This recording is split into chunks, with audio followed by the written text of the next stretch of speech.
Hey guys, and welcome back to our channel 1-2 Steps. In this tutorial, we're gonna look at how to unhide games from your Steam account. Now let us begin. Well, as you can see, this right here is Steam and I have already installed it. Now all I want to do is unhide a game that I had previously hidden.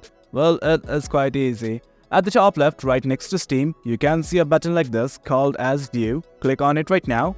Now from here, as you can see, there are a few options, but right now all you want to do is simply look at this thing called as Hidden Games. Click on it, and guys, as you can see, this is a game that I had previously hidden, so I'm gonna click on it right now.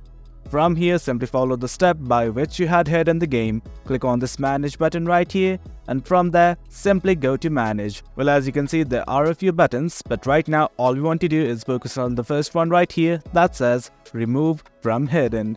Click on it, and as such, your game will be unhidden from your Steam account. That is it, guys. That's how we unhide games in Steam. It's quite easy. If you guys found this video informative and for more content like this, do remember to hit like, share and subscribe. Your support fuels us. Until next time, thank you.